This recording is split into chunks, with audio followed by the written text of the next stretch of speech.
ಆತ್ಮೀಯ ಮತದಾರ ಬಂಧುಗಳೇ, ತಾಯಂದಿರೇ, ಎಲ್ಲ ಯುವಕ ಮಿತ್ರರೇ,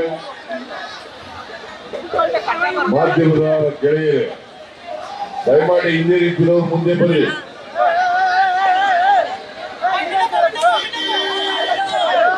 ಈ ತಿಂಗಳು 26ನೇ ತಾರೀಕು ಲೋಕಸಭೆಗೆ ಚುನಾವಣೆ ನಡೀತಾ ಇದೆ. ನೀವೆಲ್ಲರೂ ಕೂಡ ಈ ಬಾರಿ ಲೋಕಸಭೆಗೆ ನಿಮ್ಮ ಪ್ರತಿನಿಧಿಯಾಗಿ ಯಾರು ಹೋಗ್ಬೇಕು ಅಂತೇಳಿ ತೀರ್ಮಾನ ಮಾಡಬೇಕು. ಕಾಂಗ್ರೆಸ್ ಪಕ್ಷದಿಂದ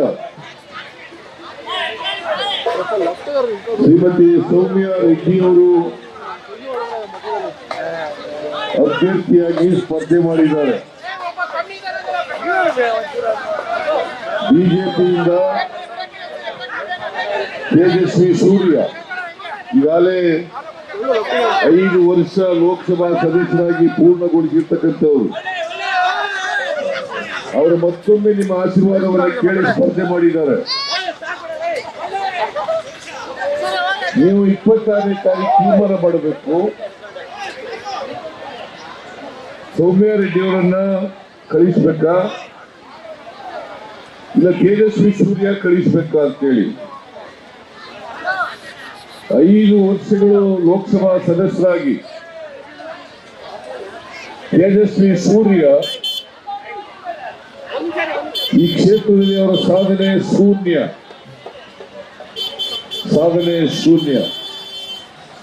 ನಿಮ್ಮ ಕಷ್ಟ ಸುಖಗಳಿಗೆ ಸ್ಪಂದಿಸಿಲ್ಲ. ನಿಮ್ಮ ಕಷ್ಟ ಏನು, ನಿಮ್ಮ ಸಮಸ್ಯೆಗಳೇನು, ಇವುಗಳ ಬಗ್ಗೆ ಯಾವತ್ತೂ ಕೂಡ ನಿಮ್ಮ ಹತ್ರ ಬಂದು ಕೇಳಿಲ್ಲ. ಇಂಥವರು ಲೋಕಸಭಾ ಸದಸ್ಯರಾದ್ರೆ ಕರ್ನಾಟಕಕ್ಕೂ ಅನ್ಯಾಯ ಆಗ್ತದೆ, ಕರ್ನಾಟಕದ ಜನರಿಗೂ ಕೂಡ ಅನ್ಯಾಯ ಆಗ್ತದೆ. ಅದಕ್ಕೋಸ್ಕರ ನೀವು ಕೇಳಬೇಕು ತೇಜಸ್ವಿ ಸೂರ್ಯನಿಗೆ. ನೀವು 5 ವರ್ಷ ಕರ್ನಾಟಕಕ್ಕೆ ಇಷ್ಟೆಲ್ಲ ಅನ್ಯಾಯ ಆಯ್ತಾ ಇದ್ರು ಕೂಡ ಯಾಕೆ ಅನ್ಯಾಯ ಆಗ್ತಾ ಇದೆ ಕರ್ನಾಟಕಕ್ಕೆ ಅಂತ ಕೇಳಲಿಲ್ಲ? ನಿಮ್ಮ ಕಷ್ಟ ಸುಖ ಯಾಕೆ ಕೇಳಲಿಲ್ಲ? ನರೇಂದ್ರ ಮೋದಿ ಅವರು ಹೇಳಿದಂತ ಕೆಲಸಗಳನ್ನು ಯಾಕೆ ಮಾಡಲಿಲ್ಲ? ಅವರು ಕೊಟ್ಟಂತ ಭರವಸೆಗಳನ್ನು ಯಾಕೆ ಈಡೇರಿಸಲಿಲ್ಲ? ಇದನ್ನೆಲ್ಲ ಪ್ರಶ್ನೆ ಕೇಳಬೇಕು. ನರೇಂದ್ರ ಮೋದಿ ಅವರು 10 ವರ್ಷಗಳ ಕಾಲ ಪ್ರಧಾನಮಂತ್ರಿಯಾಗಿ ಬಡವರದು, ದಲಿತರದು, ಹಿಂದುಳಿದವರದು, ಅಲ್ಪಸಂಖ್ಯಾತರು, ರೈತರು, ಮಹಿಳೆಯರು ಇವ್ರ ಕಷ್ಟ ಸುಖ ಕೇಳಿದ್ರ ಅಥವಾ ಕೊಟ್ಟ ಮಾತಂತೆ ನಡ್ಕೊಳ್ಳಿಲ್ಲ. 10 ವರ್ಷ ಆದ್ರೂ ಕೂಡ ನಡ್ಕೊಳ್ಳಿಲ್ಲ. ಒಳ್ಳೆ ದಿನ ಬರ್ತದೆ ಅಂತಂದ್ರು. ಎಲ್ಲ ಬೆಲೆಗಳು, ಪೆಟ್ರೋಲು, ಡೀಸೆಲ್, ಗ್ಯಾಸ್, ಅಡಿಗೆ ಗ್ಯಾಸ್, ಆಹಾರ ಪದಾರ್ಥಗಳು ಅವುಗಳೆಲ್ಲ ಬೆಲೆ ಇಳಿದೋಯ್ತದೆ ಅಂತ ಹೇಳಿದ್ರು. ಮಾಡಲಿಲ್ಲ. ಯುವಕರಿಗೆ ಉದ್ಯೋಗ ಕೊಡಲಿಲ್ಲ. ಅದಕ್ಕೋಸ್ಕರ ಜನರು ಕಷ್ಟದಲ್ಲಿದ್ದಾರೆ ಅಂತೇಳಿ ನಾವು 5 ಗ್ಯಾರಂಟಿಗಳನ್ನು ಘೋಷಣೆ ಮಾಡೋದು. 5 ಗ್ಯಾರಂಟಿಗಳನ್ನು ಕೂಡ ಈಡೇರಿಸಿದ್ದೀವಿ, ಜನರಿಗೆ ತಲುಪಿಸಿದ್ದೀವಿ.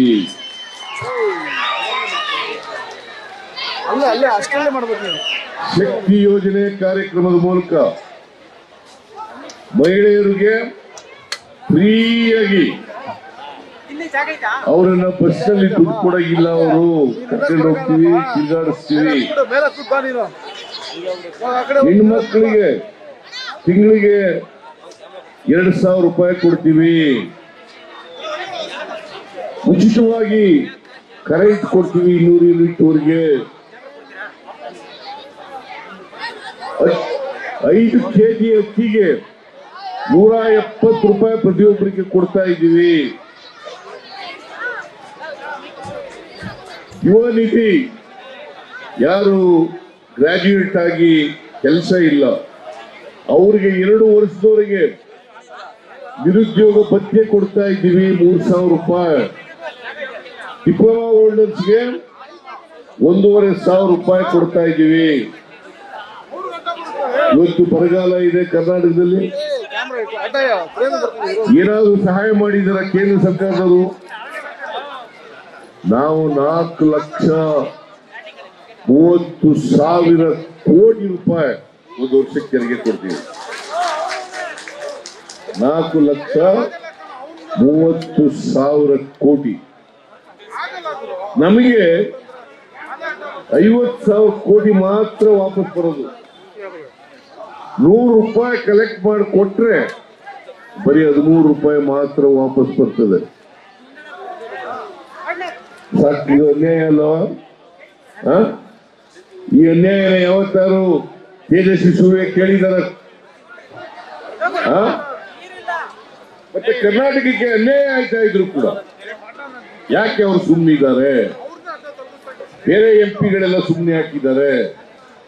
ಕರ್ನಾಟಕದಿಂದ ಹೋಗಿರ್ತಕ್ಕಂಥ ಮಂತ್ರಿಗಳು ಯಾಕೆ ಸುಮ್ಮನಿದ್ದಾರೆ? ಇದು ಪ್ರಶ್ನೆ ಮಾಡಬೇಕು ಬೇಡ? ಇಂಥವ್ರಿಗೆ ಓಟ್ ಹಾಕ್ತೀರಾ? ನಾವು ಇವತ್ತು 5 ಗ್ಯಾರಂಟಿಗಳಿಗೆ ಈ ವರ್ಷ 36,000 ಕೋಟಿ ರೂಪಾಯಿ ಖರ್ಚು ಮಾಡಿದ್ದೀವಿ. ಎಷ್ಟು? ಮುಂದಿನ ವರ್ಷಕ್ಕೆ 52,009 ಕೋಟಿ ರೂಪಾಯಿಗಳನ್ನು ಇಟ್ಟಿದ್ದೀನಿ ಬಜೆಟ್ ನಲ್ಲಿ. ಬಿಜೆಪಿಯವರು ಹೇಳ್ತಾರೆ ಸಿದ್ದರಾಮಯ್ಯನವರು ಈ ಪಾರ್ಲಿಮೆಂಟ್ ಚುನಾವಣೆ ಆದ್ಮೇಲೆ ನಿಲ್ಲಿಸ್ಬಿಡ್ತಾರೆ ಗ್ಯಾರಂಟಿಗಳನ್ನ. ಅವರು ಕುಚೋದ್ಯದ ಮಾತುಗಳನ್ನ ಹೇಳ್ತಾ ಇದ್ದಾರೆ. ಯಾಕಂತಂದ್ರೆ ಅವ್ರೇನು ಮಾಡಿಲ್ಲ, ಬಡವರಿಗೇನು ಮಾಡಿಲ್ಲ. ನಾವು ಎಲ್ಲ ಬಡವರಿಗೆ, ಎಲ್ಲ ಜಾತಿ, ಎಲ್ಲ ಧರ್ಮ, ಬಿಜೆಪಿ ಬಡವರಿಗೂ ಮಾಡಿದೀವೋ ಇಲ್ಲ? ಬಿಜೆಪಿ ಪಾರ್ಟಿ ಓಟ್ ಹಾಕಿರ್ತಕ್ಕಂಥ ಬಡವರಿಗೂ ಕೂಡ ಮಾಡಿದ್ದೀವಿ. ಅವ್ರೇನ್ ಮಾಡಿದ್ದಾರೆ ಹೇಳಿ ನೋಡೋಣ. ದಯಮಾಡಿ ಅವ್ರಿಗೆ ಓಟ್ ಹಾಕ್ತೀವಿ. ನರೇಂದ್ರ ಮೋದಿ ಅವ್ರ ಮುಖ ನೋಡಕ್ ಹೋಗ್ಬಿಡಿ. ಅವ್ರೆಲ್ಲ ಏನ್ ತಿಳ್ಕೊಂಡಿದ್ದಾರೆ ಅಂತಂದ್ರೆ, ಶೋಭಾ ಕರಂದ್ಲಾಜೆ ಎಲ್ಲೋ ಒಂದ್ ಕಡೆ ಮಾತಾಡ್ತಾ ಇದ್ಲು, ನಮ್ಗೆ ಯಾರಿಗೂ ಓಟ್ ಬೇಡ, ನರೇಂದ್ರ ಮೋದಿ ಅವ್ರಿಗೆ ಓಟ್ ಕೊಡಿ. ಮತ್ತೆ ನೀವ್ ಯಾಕ್ರಿ ಬನ್ನಿ ನಿಂತಿದ್ದೀರಿ? ಅಲ್ಲಿ ಗೋ ಬ್ಯಾಕ್, ಚಿಕ್ಕಮಗಳೂರಿನಲ್ಲಿ, ಉಡುಪಿನಲ್ಲಿ ಗೋ ಬ್ಯಾಕ್ ಅಂತ ಹೇಳಿ ಇಲ್ಲಿ ಬಂದ ಮೇಲೆ ಆ ಯಮ್ಮನಿಗೆ ಓಟ್ ಹಾಕ್ತಾರ? ತಮಿಳರು ಬಾಂಬ್ ಬಿಟ್ಟುಬಿಟ್ರು ಅಂತ ಹೇಳ್ತಾರೆ. ರಾಮೇಶ್ವರ ಕೆಫೆ ಅಲ್ಲಿ ತಮಿಳರು ಬಾಂಬ್ ಬಿಟ್ಬಿಟ್ರು ಅಂತ ಹೇಳ್ತಾರೆ. ಒಬ್ಬ ಮಿನಿಸ್ಟರ್ ಆಗಿ ಜವಾಬ್ದಾರಿಯಿಂದ ಮಾತಾಡ್ಬೇಕಾ ಬೇಡ? ಬೇಜವಾಬ್ದಾರಿಯಿಂದ ಮಾತಾಡ್ತಕ್ಕಂಥ ಇಂಥ ಮಂತ್ರಿಗಳಿಗೆ ಲೋಕಸಭೆ ಕಳಿಸ್ಬೇಕಾ? ತೇಜಸ್ವಿ ಸೂರ್ಯ ಸಣ್ಣ ಸಣ್ಣ ವಿಚಾರಗಳಿಗೆಲ್ಲ ಗಲಾಟೆ ಮಾಡ್ತದ್ದು. ಇವತ್ತೇನಾದ್ರು ಸೌಮ್ಯ ಜಯನಗರದಲ್ಲಿ ಸೋತಿದ್ರೆ ಇದೇ ತೇಜಸ್ವಿ ಸೂರ್ಯ ಕಾರಣ. ಕೌಂಟಿಂಗ್ ನಲ್ಲಿ ಮೋಸ ಮಾಡಿಬಿಟ್ರು. 16 ವೋಟ್ಗಳಿಂದ ಮಾತ್ರ ಸೋತಾಗ ಮಾಡಿದ್ರು. ಇವರು ರಾಜಕಾರಣದಲ್ಲಿ ಇರ್ಲಿಕ್ಕೆ ಲಾಯಕ.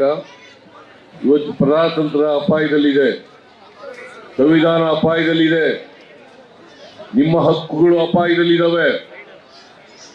ನೀವು ಹಕ್ಕುಗಳು ಉಳಿಬೇಕಾದ್ರೆ, ಪ್ರಜಾತಂತ್ರ ಉಳಿಬೇಕಾದ್ರೆ, ಸಂವಿಧಾನ ರಕ್ಷಣೆ ಆಗ್ಬೇಕಾದ್ರೆ ನಾವೆಲ್ಲರೂ ಕೂಡ ಬಿಜೆಪಿಯನ್ನ ಸೋಲಿಸಲೇಬೇಕು.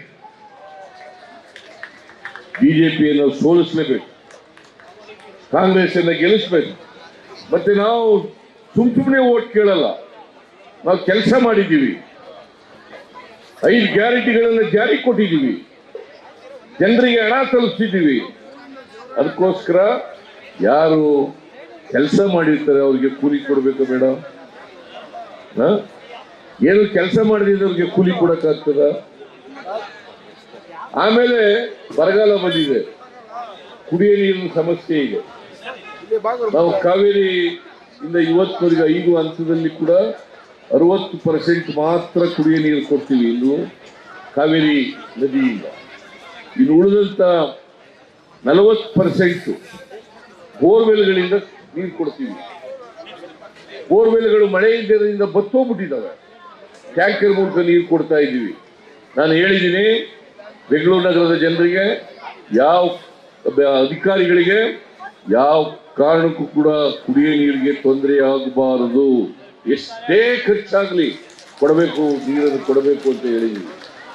ಇವತ್ತು ಮೇಕೆದಾಟು ಅದಕ್ಕೋಸ್ಕರ ಬೆಂಗಳೂರು ನಗರದಲ್ಲಿ ಇರ್ತಕ್ಕಂಥ ಜನರಿಗೆ ಕುಡಿಯ ನೀರು ಕೊಡಬೇಕು ಅನ್ನೋ ಕಾರಣಕ್ಕೋಸ್ಕರ ಮೇಕೆದಾಟುವನ್ನ ಅಣೆಕಟ್ಟನ್ನು ಕಟ್ಟಲಿಕ್ಕೆ ಕೊಟ್ಟಿದ್ದೀವಿ. ನಾನು ಶಿವಕುಮಾರ್ ಪಾದಯಾತ್ರೆ ಮಾಡಿದವು, ರಾಮಲಿಂಗಾರೆಡ್ಡಿಯವರು ಪಾದಯಾತ್ರೆ ಮಾಡಿದ್ರು, ನಾವೆಲ್ಲ ಪಾದಯಾತ್ರೆ ಮಾಡಿದ್ರು. ಇವತ್ತವರಿಗೆ ಕೇಂದ್ರ ಸರ್ಕಾರ ಅನುಮತಿ ಕೊಡಲಿಲ್ಲ.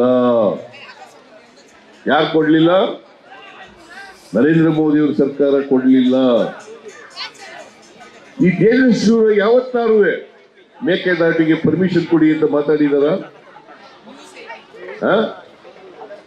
ಯಾಕೆ ಮಾತಾಡಿಲ್ಲ? ಇದನ್ನ ಕೇಳಬೇಕು ನೀವು. ಯಾಕೆ ಮೇಕೆದಾಟಿಗೆ ಪರ್ಮಿಷನ್ ಕೊಡಿಸಿಲ್ಲ ಇವತ್ತವರಿಗೆ ಅಂತ ಕೇಳಬೇಕು. ದಯವಿಟ್ಟು ಈ ತರ ನರೇಂದ್ರ ಮೋದಿ ಅವರು ಕಂಡು ಎದುರ್ಕೊಳ್ತಕ್ಕಂಥವ್ರು ಇವರು. ಈ ಎದುರ್ಕೊಳ್ಳೋರಿಗೆ ಯಾವತ್ತೂ ಕೂಡ ಓಟ್ ಹಾಕಬಾರದು. ಓಟ್ ಹಾಕ್ತೀರಾ? ನಿಮಗೆ ಕುಡಿಯ ನೀರು ಬೇಕೋ ಬೇಡ? ಕೇಂದ್ರದಲ್ಲಿ ಕಾಂಗ್ರೆಸ್ ಸರ್ಕಾರ ಬಂದ್ರೆ ಮೊದಲನೇ ದಿನನೇ ಪರ್ಮಿಷನ್ ಕೊಡಿಸ್ತೀವಿ. ನಾವು ಮೇಕೆದಾಟು ಯೋಜನೆಗೆ ಪರ್ಮಿಷನ್ ಕೊಡಿಸ್ತೀವಿ. ಅದಕ್ಕೋಸ್ಕರ ಶ್ರೀಮತಿ ಸೌಮ್ಯಾ ರೆಡ್ಡಿ ಅವರನ್ನ ಗೆಲ್ಲಿಸ್ಕೊಡ್ಬೇಕು. ಈ ಸಾರಿ ಆಶೀರ್ವಾದ ಮಾಡಬೇಕು. ಲೋಕಸಭೆ ಕಳಿಸ್ಕೊಡ್ತೀನಿ ಅಲ್ವಾ? ನಮ್ಮ ಮೇಲೆ ನಂಬಿಕೆ ಇದೆಯಲ್ವಾ? ವಿಶ್ವಾಸ ಇದೆಯಲ್ವಾ? ನುಡಿದಂತೆ ನಡೆದಿದ್ದೀವಿ ಅಲ್ವಾ? ಹಿಂದೆನೂ ಕೂಡ ನುಡಿದಂತೆ ನಡೆದಿದ್ದೀವಿ. 2013ರಿಂದ 2018 ಇಂದಿರಾ ಕ್ಯಾಂಟೀನ್ ಮಾಡಿಕೊಟ್ಟವ್ರು ಯಾರು? ಕಾಂಗ್ರೆಸ್, ಸಿದ್ದರಾಮಯ್ಯ ಸರ್ಕಾರ ಅಲ್ವಾ? ಯಾರು ಮಾಡಿದವರು ಇದನ್ನ? ಅನ್ನ ಭಾಗ್ಯ ಮಾಡಿದವರು ಯಾರು? ಕೃಷಿ ಭಾಗ್ಯ ಮಾಡಿದವರು ಯಾರು? ಕ್ಷೀರ ಭಾಗ್ಯ ಮಾಡಿದವರು ಯಾರು? ಕ್ಷೀರಧಾರೆ ಮಾಡಿದವರು ಯಾರು? ಸಾಲ ಮನ್ನಾ ಮಾಡಿದವರು ಯಾರು? ಮೈತ್ರಿ ಮನಸ್ವಿನಿ ಮಾಡಿದವರು ಯಾರು? ಶಾದಿ ಭಾಗ್ಯ ಮಾಡಿದವರು ಯಾರು? ಸೌಭಾಗ್ಯ ಮಾಡಿದವರು ಯಾರು?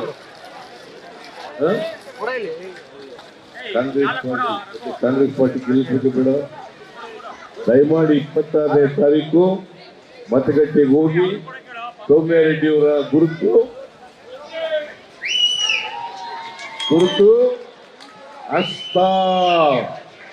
ಹಸ್ತದ ಗುರುತಿಗೆ ವೋಟ್ ಹಾಕೋದ್ರ ಮೂಲಕ ಸೌಮ್ಯಾ ರೆಡ್ಡಿ ಅವರನ್ನ ಲೋಕಸಭೆಗೆ ಕಳಿಸಿಕೊಡ್ಬೇಕು ಅಂತ ಹೇಳಿ ನಿಮ್ಮಲ್ಲಿ ಅತ್ಯಂತ ಕಳಕಳಿಯಿಂದ ಪ್ರಾರ್ಥನೆಯನ್ನು ಮಾಡ್ತೇನೆ. ನ್ಯೂಸ್ ಫಸ್ಟ್, ನಿರ್ಭೀತಿಯಿಂದ ನಿಮ್ಮ ಪರವಾಗಿ.